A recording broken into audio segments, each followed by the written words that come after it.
Dans cette vidéo, on va passer de ça à ça, de ça à ça, de ça à ça, et de cela à cela.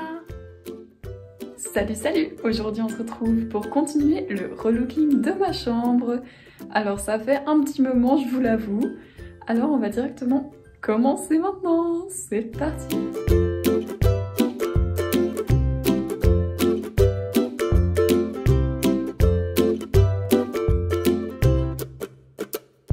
Dans cette vidéo, je vais surtout me consacrer aux finitions. Quelque chose que j'aurais dû faire depuis longtemps mais que je n'ai toujours pas fait, c'est faire l'ourlet en bas de ces rideaux. Donc on va direct commencer par ça. Et oui, on ne pouvait pas commencer mieux qu'avec directement un petit problème. J'arrive même plus à dire le mot problème tellement ça me saoule un peu. C'est que, en fait, la tringle est vissée, donc on ne peut pas enlever les rideaux vu qu'ils sont là. Ouais! Et vu que ça ne sort pas de ça, s'il faut que j'enlève le rideau, il faut que je dévisse. Donc j'ai vraiment la flemme de faire ça, donc je vais coudre sur place. Tout problème a sa solution. Alors voici ma petite installation. Donc je vais coudre ici. Et là, j'ai déjà préparé de combien je devrais raccourcir le rideau pour que ça aille correctement dans l'endroit et que ça arrête de traîner par terre. Alors écoutez, c'est parti, je vais commencer à coudre tout ça.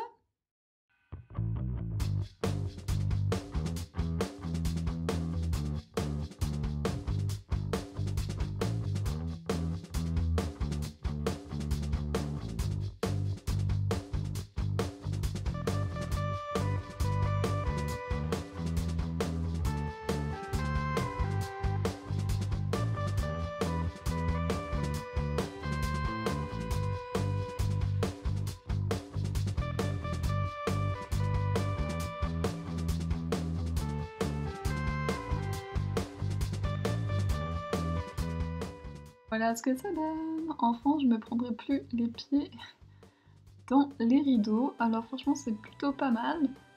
Après, peut-être que j'aurais dû faire un moins long ourlet, mais au moins là, si j'ai besoin d'une fois avoir des rideaux plus longs, je peux garder les mêmes et juste enlever la couture que j'ai faite. Donc voilà, c'est super. Passons à la suite. Autre chose que j'aurais dû faire depuis longtemps, c'est mettre un rideau devant cette porte. Continuerons dans les rideaux tant que nous y sommes. Comme ça empêchera un peu de lumière de passer parce que le matin il fait quand même assez vite jour surtout. Alors comme pour le rideau du coin d'once, j'ai coupé un bambou de la bonne taille qui fera donc la tringle. Ensuite j'ai les mêmes porte-tringles que l'autre fois que j'ai acheté, je sais même plus où je les ai achetés. Et donc je vais les visser de chaque côté de la fenêtre qui est présente sur ma porte. Hein. Je sais pas pourquoi il y a ça sur cette porte d'ailleurs, c'est pas très pratique. Enfin bref, ici et là.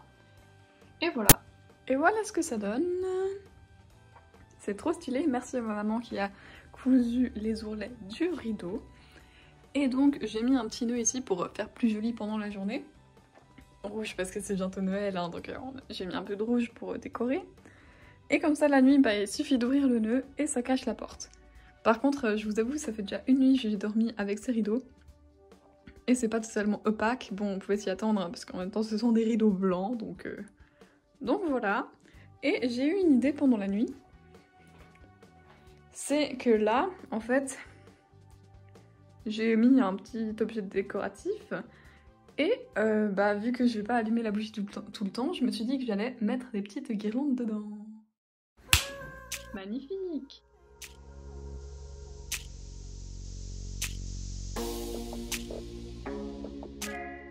Bon, bah ça me donne une idée, je vais faire pareil de l'autre côté. Et voilà ce que ça donne. Si jamais, j'ai utilisé ce genre de petite guirlande, mais je crois que ça s'achète un peu partout. Voilà. Et j'ai pris du blanc chaud pour pas que ça fasse trop froid. Voilà, la logique est imparable, hein, voilà. Oh là là. Faut vraiment que je finisse cette trash hall, moi. J'ai pas envie de sortir tout le bazar, la peinture et tout ça. Après, faudra tout nettoyer. J'ai vraiment pas envie. Ouais, bon, je ferai ça une prochaine fois. Mais je vais faire quoi maintenant, avec tout ce temps? Ah, bah j'ai qu'à faire de la déco. Ah ouais. Ah ouais, je vais faire de la déco. Allez, go, c'est parti. Alors oui, la flemme m'a gagné, encore une fois, et je vais pas faire ça aujourd'hui.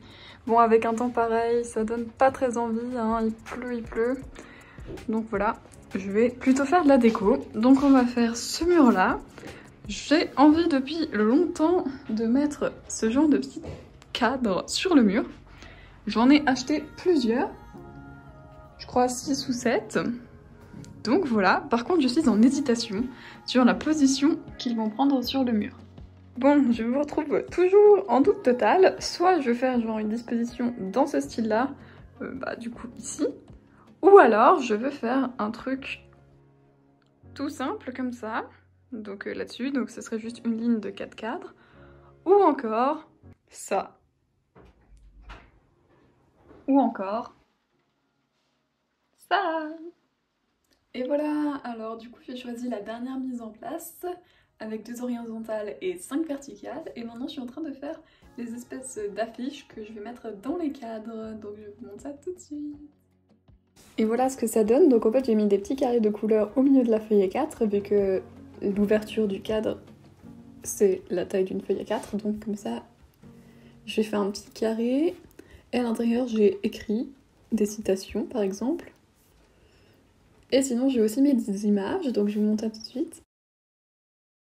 Sur les feuilles horizontales, j'ai aussi mis une fois une citation, et sinon j'ai mis des images de danseuses, parce que j'aime bien la danse, et le petit C.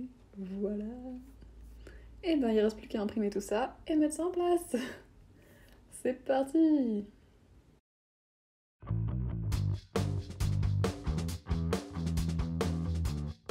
Ah, donc c'est super bien sorti, je suis très contente. Ah, à l'envers, mais bon, vous avez compris que ça donne bien. Et en plus, bonne nouvelle, on a déjà pu mettre des clous. Ça, je sais pas si je vais le mettre parce que ça me paraît un peu trop coloré par rapport aux autres. On a accroché les cadres avec des clous. Comme ça, si un jour je veux plus ces cadres, ou que je veux plus de cadres du tout, parce que le mur était très beau avant aussi, et ben je peux les enlever, il n'y aura pas de trou dégueulasse dans le mur, ce qui aurait été si on avait mis des vis. Espérons juste que ça tienne. Et voilà comment ça rend sur le mur.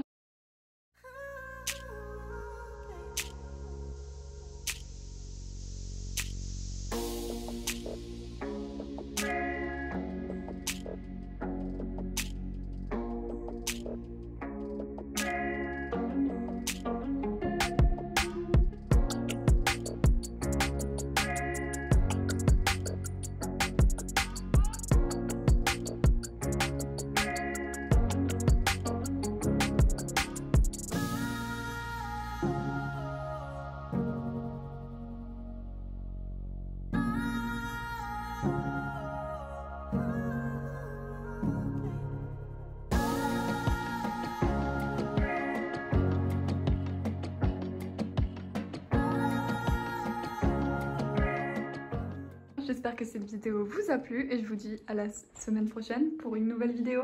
Ciao!